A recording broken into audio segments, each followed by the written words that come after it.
Hello प्रिय guys, सभी को सुप्रभात। सभी को शुभ गुरुवार।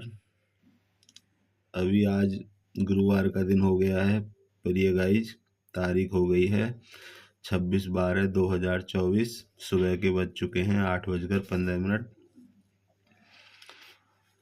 तो प्रिय गाइस, आप सभी का योगेश राजपूत के कॉमेडी शो में हृदय से हार्दिक स्वागत है। मुस्कुराइए, हंसिए, क्योंकि आपको हंसाना ही मेरा परम उद्देश्य है। ये जो भी रसोई में कार्य होते हैं, वो उनका परम उद्देश्य, मुख्य उद्देश्य आपको हंसाना ही है।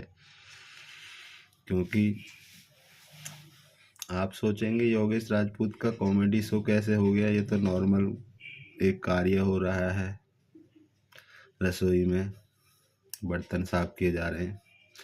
तो ऐसा नहीं है प्रिय गाइस, ये ही कॉमेडी शो है।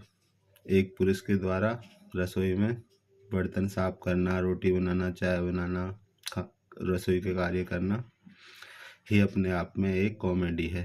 सदियों से पुरुष प्रधान प्रदेश भारत में, हमारे देश में यही रहा है कि जब भी कोई लड़का बचपन से या बड़े होकर या पुरुष कोई महिलाओं के कार्य करे तो उस पर जोर जोर से हंसो और अच्छे से हंसो उसके ऊपर कार्य करते हुए देख के। जब भी कोई पुरुष या लड़का या कोई भी नौजवान महिलाओं के कार्य घर में करे तो उस पर जोर जोर से हंसना है। तो इसलिए आपको भी अब जोर जोर से हंसना है, क्योंकि मैं बर्तन साफ कर रहा हूँ, रसोई के कार्य कर रहा हूँ। तो ये हुआ योगेश राजपूत का कॉमेडी शो। वो इसीलिए सिखाया गया था हंसना लड़कियों के, महिलाओं के कार्यों पर, ताकि लड़के, नौजवान, कोई भी पुरुष महिलाओं के कार्य आगे करने की हिम्मत न जुटा पाए। उसकी हंसकर बेइज्जती कर दो अच्छे से, ताकि उसे लगे कि अरे मैं एक अलग समुदाय का हूँ और ये महिलाओं का कार्य एक अलग समुदाय का है। तो ऐसा सदियों से घरों में, परिवारों में, गांव में भी, शहरों में भी यही सिखाया गया है लड़कों को, पुरुषों को, कि महिलाओं के कार्य करो। अगर पुरुष या लड़का कोई महिला के कार्य करे तो उस पर जोर जोर से हंसो, उसकी फप्तियाँ लो, उसके मजाक बनाओ। और जैसा कि लड़ते झगड़ते उदाहरण भी दिया जाता है, कैसे महिलाओं की तरह हंस रहा है, कैसे लड़कियों की तरह चल रहा है, चूड़ियाँ पहन ले, और भी बहुत ना जाने। तो माँ बहनों पर गालियाँ इसीलिए बनाई गई हैं। ज़्यादातर जब भी कोई झगड़ा करता है तो माँ बहनों की ही गालियाँ दी जाती हैं लोगों के द्वारा एक दूसरे को, क्योंकि महिलाओं को हमेशा से ही एक अलग समुदाय का माना गया है और पुरुष अपने आप को एक अलग समुदाय का मानते रहे हैं सदियों से, लाखों करोड़ों वर्षों से। अब 2014 के बाद और उससे पहले भी जो भी महिलाओं ने जहाँ जहाँ अपने अपने कार्य क्षेत्र में प्रगति की है, तो वो हो गया महिला सशक्तिकरण।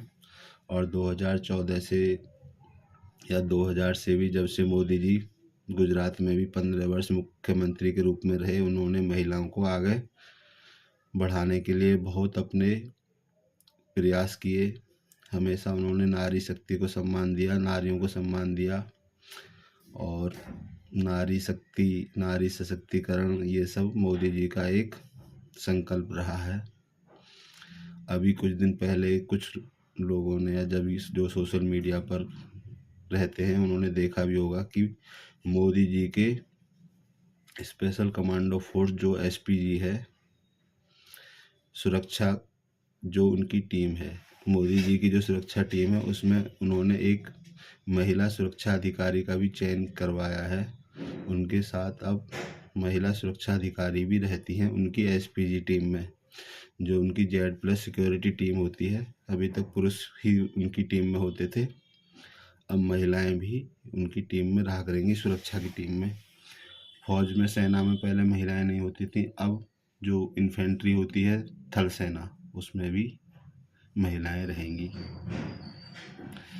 तो मोदी जी का 2000 से ही कह लीजिए, 2014 से जब से प्रधानमंत्री बने हैं, जब से, और कह लीजिए, महिलाओं के लिए एक विशेष सम्मान है उनके दिल में। वो हमेशा महिलाओं को आगे बढ़ते हुए देखना चाहते हैं। तो ये उनको मेरा बिग बिग सैल्यूट है, मोदी जी को। तो और आप सभी को भी सैल्यूट है मेरा। आप भी महिलाओं का सम्मान करें, महिलाओं को घर में भी बाहर भी सम्मान दें। तो ये जो मेरा कार्य है, ये योगेश राजपूत का कॉमेडी शो इसलिए है क्योंकि अब मैं बर्तन साफ कर रहा हूँ, तो आप ज़ोर ज़ोर से हंसें मुझ पर और खूब मज़े लें, आनंद लें, यही मेरा परम उद्देश्य है। तो और प्रिय गाइस, बता देता हूँ आपको कि मैं अभी एक दिन के लिए, आपने जैसा मेरी कुछ वीडियोज में देखा भी होगा, मैं गया था राजस्थान के 2 ज़िलों में गया मैं, एक यात्रा पर, तीर्थ यात्रा ही कह सकते हैं। तीर्थ यात्रा में हमारा एक ग्रुप पूरा बस में गया था, 50-60 लोगों का, यहाँ से दिल्ली एनसीआर से, ग्रेटर नोएडा, गाजियाबाद से जो भी सदस्य, पारिवारिक सदस्य या जो भी अकेले भी जो जाना चाहते थे, सभी गए थे। ये सिर्फ 2 रात और 1 दिन का टूर था।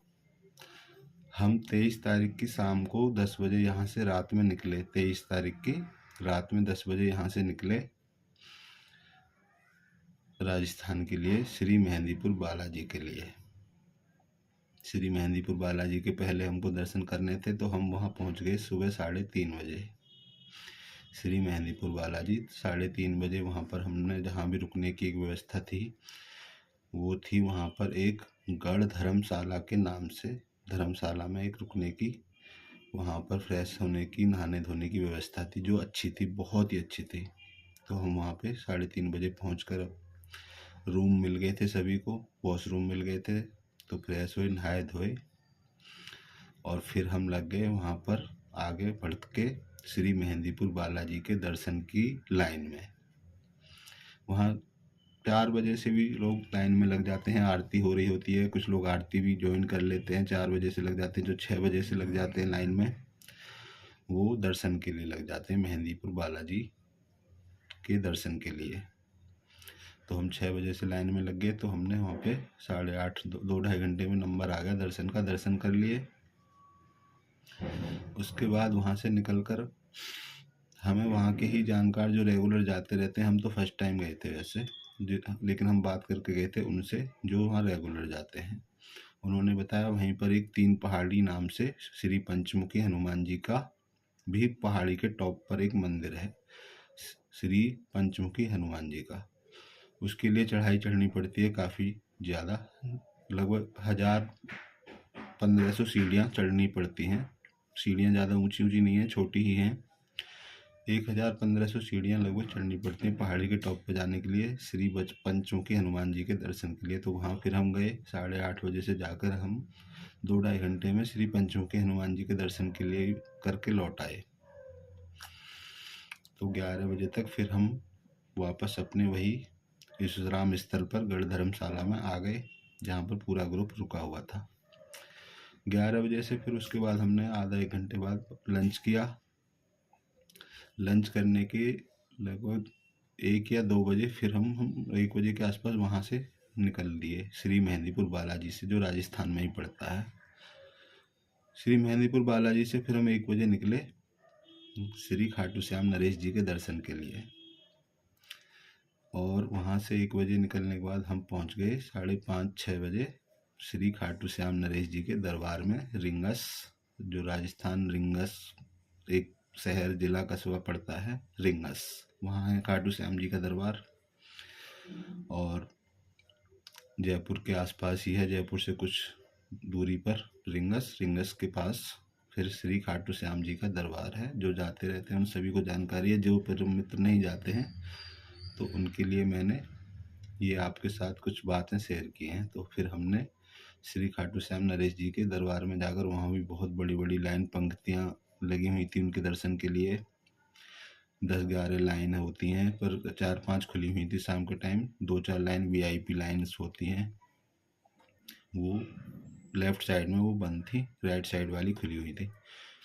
उनकी जहाँ पंक्तियाँ हैं श्री खाटू श्याम जी नरेश जी के दरबार की, जो लाइनें लगती हैं, उन लाइनों के ऊपर जो सेट, कवर सेट बना हुआ है ऐसे वाला सेट, उसमें हमने जो देखा विचित्र वो देखा, जो हेलीकॉप्टर के जितने बड़े पंखे होते हैं, हेलीकॉप्टर के ऊपर ऐसे घूमते हैं पंखे, 25 फुट गुलाई, 25 फुट गुलाई के पंखे, 6 6 पंखड़ियों वाले, जिसकी 25 फुट गुलाई थी पंखों की हवा के लिए, 8 मीटर लगभग, एक पंखड़ी से बाहर से एक पंखड़ी के बाहर की ये जो होती है डिस्टेंस 25 फुट, 25 फुट गुलाई के भी पंखे वहाँ पर देखे, बहुत अपने आप में विचित्र हैं, बड़े बड़े पंखे हैं जैसे हेलीकॉप्टर के होते हैं। तो प्रिय गाइस, ये थी श्री खाटू श्याम नरेश जी के दरबार में दर्शन की जो लाइन थी, जो वहाँ पर भीड़ भाड़ थी, जो भी श्रद्धालुओं की भीड़, अपार भीड़ थी रात में 8 बजे।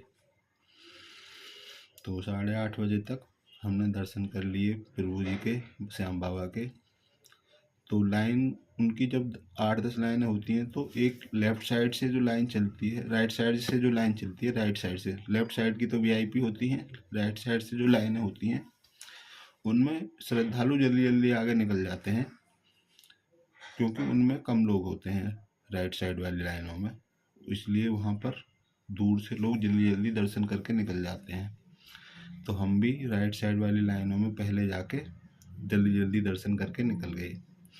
तो उसमें कुछ जो पहली बार जाते हैं अनजाने में उतने अच्छे से दर्शन नहीं हो पाते हैं बाबा के, जितने कि जो रेगुलर जाते हैं वो लेफ़्ट साइड वाली लाइनों में लगते हैं, वो ठीक से कर पाते हैं। तो फिर हमें उन्होंने बताया था, जिनसे हम अनुभव लेकर गए थे, कि आप पहले एक बार राइट में लग जाना, कोई दिक्कत नहीं है, फिर लेफ़्ट में लगना। तो हमने वैसे ही किया, हम फिर जाके एक बार करके फिर दोबारा से लेफ़्ट वाली लाइनों में लग गए। जब तक 8 बजे, 8:30 बजे उनका भोग का टाइम हो जाता है, फिर उनका आधा 1 घंटे के लिए कपाट बंद हो जाते हैं दर्शन वाले। तो फिर दोबारा से हमें 1-1.5 घंटा फिर दर्शन के लिए लगा, फिर हमारे वो दर्शन हो गए दोबारा से, फिर अच्छे से और अच्छे से हो गए, जब मैंने वीडियो में आप लोगों को भी शेयर किया था। तो फिर वो हमारे 9:30 पौने 10 बजे दर्शन हो गए। 10 बजे तक दोबारा भी हमने दर्शन कर लिए, दोबारा लाइन में लगकर। तो खाटू श्याम जी की कृपा रही, दोबारा भी अच्छे दर्शन हो गए। आप लोगों को भी मैंने वीडियो शेयर कर दी थी। जय श्री खाटू श्याम नरेश जी की जय। तो ये थी प्रिय गाइस मेरी पिछले 2 रातें और 1 दिन की जो तीर्थ की बातें शेयर हैं आपके साथ। इस तरीके से फिर हम वहाँ से 11 बजे दर्शन करके, और जो भी वहाँ पे थोड़ा बहुत जैसा शॉपिंग जिसका वो मन रहता है, प्रसाद लेना, शॉपिंग करना, प्रसाद और फूल तो दर्शन से पहले भी लेने होते हैं, उसके बाद घर लाने के लिए जो चीज़ें लेनी होती हैं वो शॉपिंग करते हैं लोग दर्शन करने के बाद, तो वो सब किया। 11 बजे फिर हम बस में बैठकर फिर हम वापस इधर दिल्ली एनसीआर की तरफ आ गए। तो हम सुबह 4 बजे यहाँ फिर पहुँच गए, सुबह 4 बजे, कल 25 तारीख में, 25/12/2024 की सुबह 4 बजे हम यहाँ पर पहुँच गए और अपने रूटीन के कार्यों में लग गए। तो जो भी हमारे रूटीन के कार्य होते हैं फिर हम उनमें यहाँ लग गए सभी में। और कल के आपने मेरे जो वीडियो देखे होंगे वो सब रूटीन में ही थे। सुबह से जो भी होते हैं, आपसे जो बातें होती हैं, आपके साथ जो मनोरंजन का जो भी कुछ सेशन रहता है, कसरत का सेशन रहता है, वो भी था। आज फिर एक नई सुबह की शुरुआत आपके प्रेम के साथ। तो ये जो बातें यात्रा के दौरान नहीं हो पाई थी, जो भी छुटपुट जैसी वीडियो मैंने आपको भेजी वो आपने देखी, और ये जो बातें आपसे करनी थी वो मैंने आपसे बातें की। तो प्रिय guys, thank you so much, हृदय से आप सभी का हार्दिक आभार। और अब मिलता हूँ आपसे अपनी वीडियो में। Thank you so much. तो प्रिय गाइस, वेलकम बैक। करते हैं पुरुष सशक्तिकरण के तहत कुछ कार्य।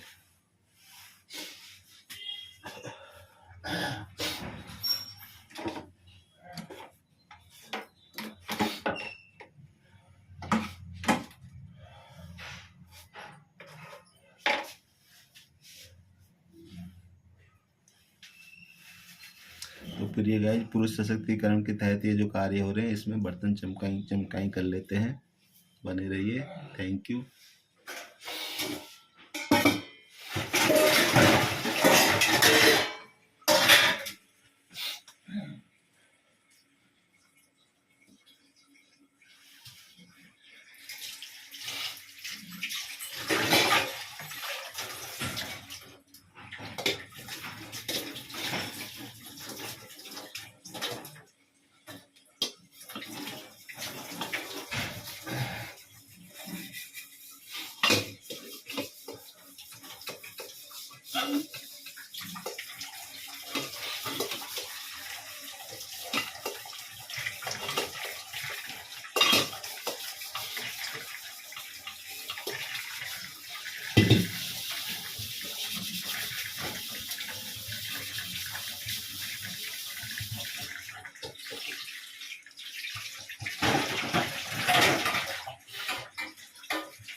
और प्रिय गाइस, जो भी अपने सभी गाइस जो क्रिकेट के प्रेमी हैं उनके लिए मैं सूचना जारी कर देता हूं। अभी चौथा टेस्ट मैच जो भारत ऑस्ट्रेलिया के साथ ऑस्ट्रेलिया में खेल रहा है वो शुरू हो चुका है। तो जो क्रिकेट प्रेमी हैं उनके लिए खबर यह है कि चौथा टेस्ट मैच भारत का, ये भी बहुत अहम मुकाबला है भारत और ऑस्ट्रेलिया की टीम का। इसमें भी अभी तक दोनों टीमें बराबरी पर चल रही हैं। जो ये 5 दिन का टेस्ट मैच है, जो इस टीम मैच को जीतेगी वो आगे निकल जाएगी 2-1 से, क्योंकि अभी तक 1-1 मैच ही दोनों टीमों ने जीते हैं। तीसरा मैच ड्रॉ हो गया था, अंक बराबर बराबर मिल गए थे। तो कुल मिलाकर अभी दोनों टीमें बराबर की टक्कर पर हैं। और आज अब देखिए, ये 26 तारीख से 5 दिन तक टेस्ट मैच चलेगा। इसमें देखते हैं कौन सी टीम का पलड़ा भारी रहता है। उम्मीद करते हैं भारत अच्छा खेले, भारत के बॉलर, भारत के बैट्समैन अच्छा प्रदर्शन करें और टीम को बहुत अच्छी जीत दिलाकर आगे बढ़त के साथ लेके जाएं 5वें मैच में, जो न्यू ईयर पर होगा 3 जनवरी से। तो ये है क्रिकेट जगत से क्रिकेट की खबर। और कबड्डी में भी जैसा कि मैं आपसे बताता रहता हूँ कि कबड्डी में 12 टीमें खेल रही हैं। प्रो कबड्डी लीग 2024 चल रहा है, जिसका समापन समारोह अब बहुत जल्द आने वाला है। न्यू ईयर में ही होगा वैसे समापन समारोह। फाइनल जो मुकाबला है कबड्डी का वो 2025 में ही होगा, शुरू जनवरी में ही। इसमें सबसे अच्छी बात ये है, उत्तर भारत में रहने वाले जो अपने मित्र हैं उनके लिए, उत्तर भारत की 4-5 टीमें हैं, जैसे यूपी, दिल्ली, बिहार, हरियाणा, सभी टीमें बहुत अच्छा प्रदर्शन कर रही हैं और टॉप पर चल रही हैं। 12 टीमों में से 4-5 ऊपर की जो टीमें हैं, पहले नंबर से 5-6 तक, ये उत्तर भारत की टीमें हैं 12 टीमों में। ये बहुत अच्छी बात है खेल जगत के लिए कि उत्तर भारत कबड्डी में बहुत अच्छा प्रदर्शन कर रहा है। और अब ये देखने से लग भी रहा है कि फाइनल में तो एक टीम उत्तर भारत की कोई ना कोई जरूर होगी, क्योंकि अभी टॉप में सभी टीमें उत्तर भारत की हैं। तो लग रहा है कि उत्तर भारत की ही कोई टीम, दिल्ली हो, हरियाणा हो, यूपी हो, बिहार हो। बिहार की टीम पटना के नाम से खेल रही है, यूपी योद्धा के नाम से खेल रही है, हरियाणा की हरियाणा स्टीलर्स के नाम से खेल रही है, दिल्ली की दबंग दिल्ली के नाम से खेल रही है। तो उत्तर भारत की कोई टीम फाइनल जीतेगी, आशा करते हैं। और एक आशा ये भी करते हैं कि इस चौथे टेस्ट मैच को भारत ऑस्ट्रेलिया से जीत ले, भारत जीत जाए। इससे उनके लिए 5वां टेस्ट मैच आसान हो जाएगा। अगर वो चौथे टेस्ट मैच को जीतकर आगे जाते हैं तो भारत के लिए 5वां टेस्ट मैच आसान हो जाएगा, उनका कॉन्फिडेंस बढ़ जाएगा और वो और अच्छा प्रदर्शन कर पाएंगे।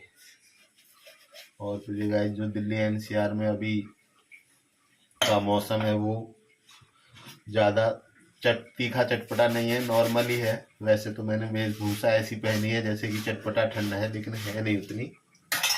तो धूप भी खिल गई है, धूप भी सुबह से खिल रही है।